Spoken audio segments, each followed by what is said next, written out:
महाराष्ट्रामध्ये चारा छावणीमध्ये प्रचंड मोठा घोळ आहे आणि इतिहासामध्ये पहिल्यांदा छावणीसाठी पालकमंत्र्यांची शिफारस करणं हे बंधनकारक करण्याचा तुघलकी निर्णय सरकारने घेतलेला आहे। यावेळी पालकमंत्री केवळ भाजप आणि शिवसेनेच्या कार्यकर्त्यांना शिफारस पत्र देत असल्याचा सनसनाटी आरोप विधान परिषदेचे विरोधी पक्षनेते धनंजय मुंडे यांनी जय महाराष्ट्राच्या दिलखुलास या विशेष कार्यक्रमात दिला।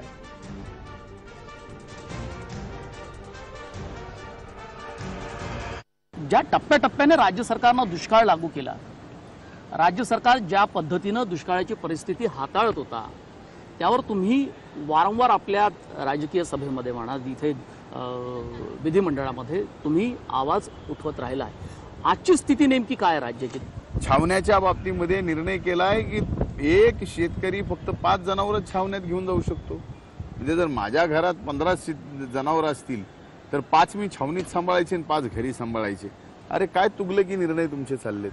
आणि याच्यावर सांगितलं की आजपर्यंत या महाराष्ट्राच्या इतिहासात नाही, देशाच्या इतिहासात कधी नैसर्गिक संकट आलं आणि जनावरं जगवायची, त्या निर्णयावर कधी पालकमंत्र्याची शिफारस छावणीसाठी असा शासन निर्णय कधीच यापूर्वी निघाला नाही। पालकमंत्र्याची शिफारस छावणी करायला आणि उद्या चालून मग छावणी काय, मग ती भाजपच्याच कार्यकर्त्याला दिली जाणार, शिवसेनेच्याच कार्यकर्त्याला दिली जाणार आणि भाजप आणि शिवसेनेचे लोक त्यांच्या गावातले जे शेतकरी आहेत त्यांच्या जवळची त्यांचे जनावरे आणणार का?